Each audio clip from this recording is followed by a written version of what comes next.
কৃষ্ণ হরে কৃষ্ণ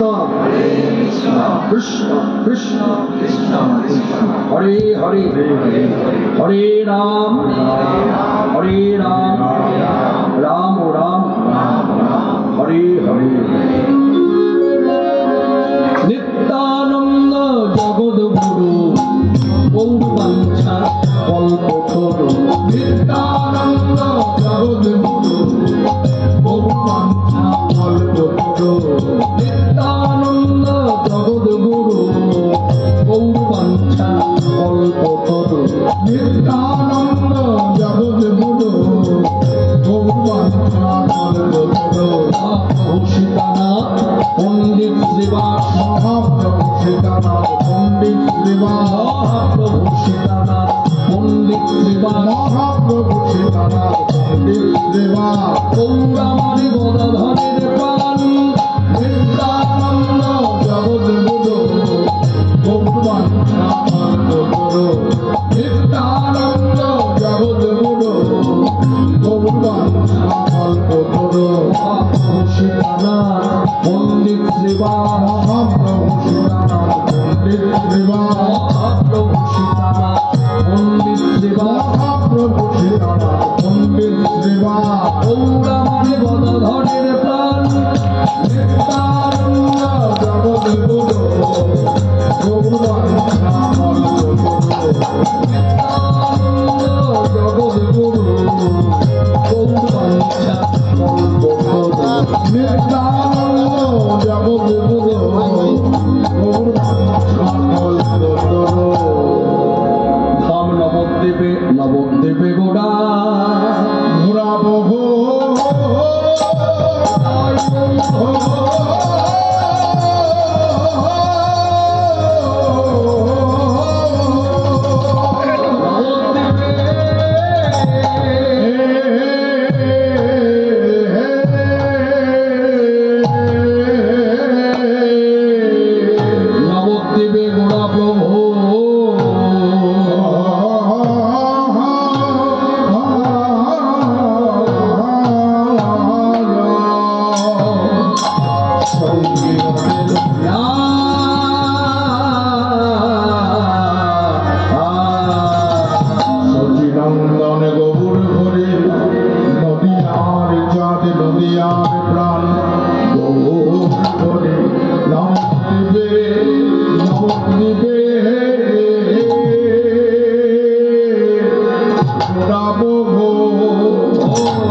গোড়া বহু সঙ্গী গণে লইয়া ওই কালী মন্দির অঙ্গনে যায় নাচিয়া নাচিয়া, কালী মন্দির অঙ্গনে যায় নাচিয়া নাচিয়া। আমাদের সকল জীবের আরাধ্য ধন শুধু মানুষের নয়, অনন্ত কোটি ব্রহ্মাণ্ডে যত দেবদেবী আছে সকলেরই আরাধ্য ধন আমার শ্রীচৈতন্য পাদপদ্ম, যার জন্য বৈষ্ণব মহাজনী পদাবলী থেকেই আমরা পাই। যেমন বৈষ্ণব পদকর্তা বাসুদেব ঘোষ তিনি পদাবলীতে বলেছেন, ত্রিভুবন করে যার চরণ বন্দন। তিনটি ভুবনের কথা দিয়ে আমাদেরকে শিক্ষা দিয়েছেন। সপ্তমত্ব পাতা যে যেখানে আছে, যে যেখানে অবস্থান করছে, সকলেই যার চরণ বন্দনা করছেন, অর্থাৎ এখানে আমাদের কোনো কিন্তুই থাকার কথা নয়। শাস্ত্রীয় বিচারে তিনি হলেন সাক্ষাৎ ভগবান, কলিযুগ পাবন অবতার আর শ্রীকৃষ্ণ চৈতন্যদেব। ঠিক একইভাবে আমার ভগবত তত্ত্বে বলছেন যে নিতাই গৌর অভিপ্রত, যে নিতাই সেই গো, যে গৌ সেই নিতাই, এক বস্তু দুই ভাগ ভক্তি মিলাইতে, গৌরচন্দ্র জানি সবে নিত্যানন্দ হইতে। দুই ভাই এক তনু সমান প্রকাশ, তনু এক, ভাই দুজন সমানভাবে প্রকাশ পেয়েছে। যার জন্য আমরা যখন বসে বন্দনা কীর্তন করলাম তখন সংস্কৃত শ্লোকে বলা হলো আজ অনুলম্বিত ভুজৌ কনকা বদাতৌ সব দ্বিবচন, অর্থাৎ দুজনের বর্ণ, দুজনের জাতি, সবকিছু দুজনের এক, ভিন্নতা নেই। এরা ছিলেন গোলকে, সোজা নেমে এলেন ভুলকে, এবং ভগবত তত্ত্ব ভুলকে এলেন মানুষের মাঝে মানুষের সাথে জীব উদ্ধারিতে। আজকে ভগবান কলিযুগে মানুষের মতো হয়ে এসেছিলেন বলেই আমার মতো ছোট জাত তাদের কোল পেয়েছিল, না হলে আমার মতো ছোট জাত তাদের কোল পাবে এ কখনো স্বপ্ন কেউ কখনো দেখেনি, কল্পনাও করতে পারে। কল্পনার অতীত ঘটনা ঘটে গেল। কিন্তু অথচ দেখুন এই ব্রাহ্মণদের নিয়ে কত রকম নিন্দা চর্চা। এই জেলাতেও হয়, বর্ধমান জেলাও হয়, পুরুলিয়াতেও হয়, কলকাতা শহরতলিতে হয়। তবে কলকাতা শহরতলিতে খুব একটা বেশি হয় না, কারণ ওখানে কাজের সময় নেই, তো মানে গল্প করার সময় নয়, খুব কাজের তাড়া, ওখানে সমালোচনাটা কম। আর আমাদের এই জেলায় জেলায় সমালোচনাটা বেশি। আর দেখবেন এই জেলাতে বক্তা সভামধ্যে দাঁড়িয়ে প্ল্যাটফর্মটা ব্যবহার করছে কীর্তনের প্ল্যাটফর্ম, অথচ প্ল্যাটফর্ম ব্যবহার করে তারা বক্তা হিসেবে অধিকার পেয়ে যা মনে আসছে তাই মনে হচ্ছে। দেখবি ব্রাহ্মণের নিন্দা চর্চা করছে, আর আমার মতো মানুষই বাহবা দিচ্ছে, বাহ দারুণ বলেছেন। কিন্তু আমাদের প্রত্যেকের জানা উচিত ভারতবর্ষের ইতিহাস। আজকে যে আমরা এই পথে এসেছি, অন্যান্য জাতির কথা বলি, হিন্দুদের মধ্যে তো অনেক জাতি আছে। আজকে যে আমরা এই পথে এসেছি এর মূলে কিন্তু ব্রাহ্মণ। ব্রাহ্মণের কাছ থেকে আমরা শিক্ষা পেয়েছি, উদারতার শিক্ষা। আমিও তো অন্য কুলে জন্মেছি, কিন্তু আমি এই শিক্ষাগুলো অনুভব করলাম কি করে? এই জন্য সর্বমূলে হচ্ছে, যদি কৃষ্ণমন্ত্রে দীক্ষিত হই, গুরুঘর ভালো চাই। ভালো গুরুঘর হলে তার অনুভূতি হবে আলাদা। সে কীর্তনের মধ্যে প্রাসঙ্গিক কথা বলবে, কীর্তনে যে অঙ্গভঙ্গিমা করবে প্রাসঙ্গিক অঙ্গভঙ্গিমা করবে, কোনোটাই অপ্রাসঙ্গিক হবে না। আর গুরুঘর যার ভালো নয়, সে যদি কখনো বক্তা হয়ে সভায় দাঁড়ায়, তার কথাবার্তা অপ্রাসঙ্গিক হবে, তার অঙ্গভঙ্গিমা অপ্রাসঙ্গিক হবে, সে ব্রাহ্মণের নিন্দা চর্চা করবে। কিন্তু আমার গুরুদেব পরিষ্কার গ্রন্থে লিখে দিয়েছে, হিন্দু জাতির মধ্যে যত জাতি আছে সকল জাতির গুরু হচ্ছে ব্রাহ্মণ। ব্রাহ্মণকে মর্যাদা করে কৃষ্ণ ভক্তি লাভ হবে না। ব্রাহ্মণের নিন্দা চর্চা করা মানে, আমার ব্যক্তিগত মতামতের কথা বলি, ব্যক্তিগত মতামত কেউ মান্যতা দেবে, কেউ মান্যতা দেবে না, কিন্তু আমার প্রচারকের ভূমিকায় দাঁড়িয়ে প্রচার করতেই হবে। আমি বলবো ব্রাহ্মণ নিন্দা চর্চা যদি করি তাহলে তো আমার নিতাই গৌরীর নিন্দা চর্চা হবে, কারণ দুজনাই তো ব্রাহ্মণ সন্তান। কার নিন্দা চর্চা করছে? আর ব্রাহ্মণের নিন্দা চর্চা করবার আগে 10 বার চিন্তা করতে হবে। যা আমি করি না, যা আপনি করেন না, তা ব্রাহ্মণ করে। আজকে কোনো ব্রাহ্মণের ঘরের ছেলেকে এলে আপনি নিমন্ত্রিত, দুবেলা ব্যাপারে এক মুঠো ভাত দেবে, নিমন্ত্রণ করুন, সে এলো, বসলো খেতে,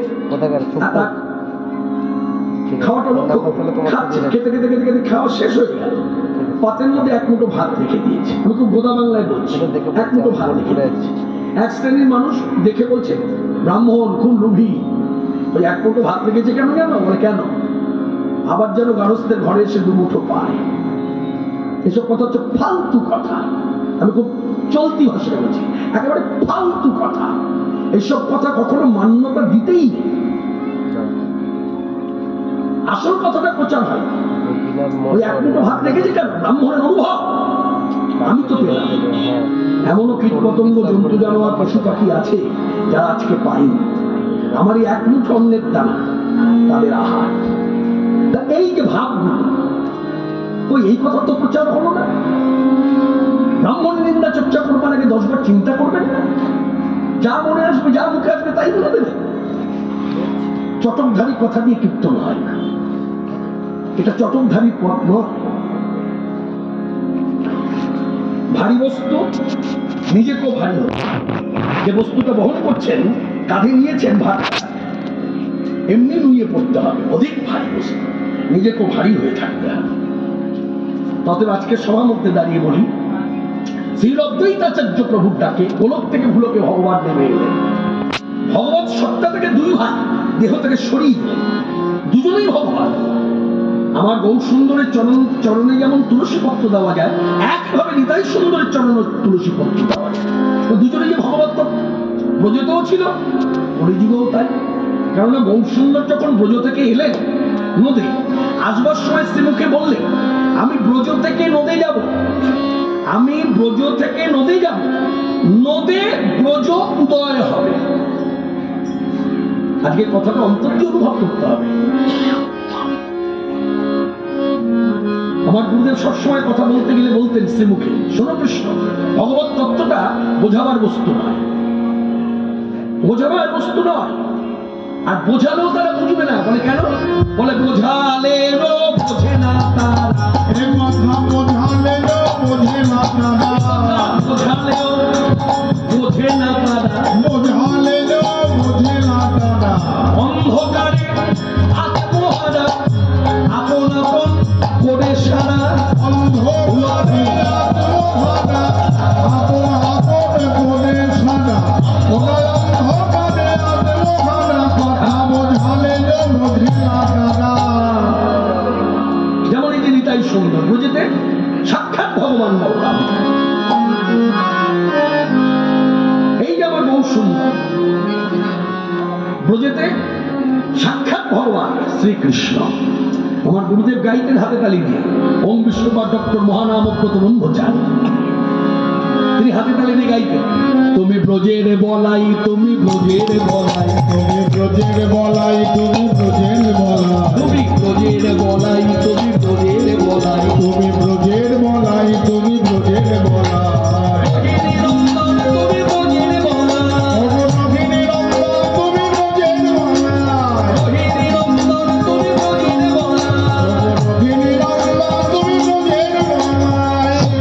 সংকর্ষণ তুমি যে বলাই, সত্যকে সংকর্ষণ তুমি যে বলাই, তাই ধরুন ভারী নামের ছোট ভাই, সমুদ্রতায় ধরুন হারি নামের ছোট ভাই। তারপরেতে তুমি যে বলাই, তারপরেতে তুমি যে বলাই। কলিযুগে গৌরাগ্রজ, কলিযুগে গৌরাগ্রজ, কলিযুগে গৌরাগ্রজ। লক্ষ্য করেছেন দাপর যুগে যে হাতটা উঠে গেল, এই হাতটা কিন্তু আর নামছে না। হাতটা নেমেছিল কখন? ত্রেতা যুগে। এই ত্রেতা যুগের লক্ষণ এই বড় হয়ে গেল। এই যে দাপর যুগে বড় হলো, কলিযুগেও বড় হলো। কলিযুগে তুমি গৌরাগ্রজ দাপড়েতে তুমি অগভীরে বলাই কলিযুগে গৌরাগ্রজ, কলিযুগে গৌরাগ্রজ, কলিযুগে গৌরাগ্রজ পাগল তুমি ব্রজের বলাই তুমি ব্রজের বলাই তুমি ব্রজের বলাই তুমি ব্রজের বলাই রঘুবীর নন্দন তুমি ব্রজের বলাই রঘুবীর নন্দন তুমি ব্রজের বলাই নাম কয় অবধূত তোমার লীলারন্ত নাই, নাম গায় অবধূত তোমার লীলারন্ত নাই। আপনারা যারা সবার মধ্যে উপস্থিত প্রত্যেকে এই কথাগুলো অনুভব করুন, অনুভূতি করুন। ভগবত তত্ত্ব তো মহানাম কয় অবধূত লীলার অন্ত, মহানাম কয় অবধূত তোমার লীলার অন্ত নাই, মহানাম কয় অবধূত তোমার লীলারন্ত নাই। বুঝতে পারি না কিছু তবু বুঝতে চাই, বুঝতে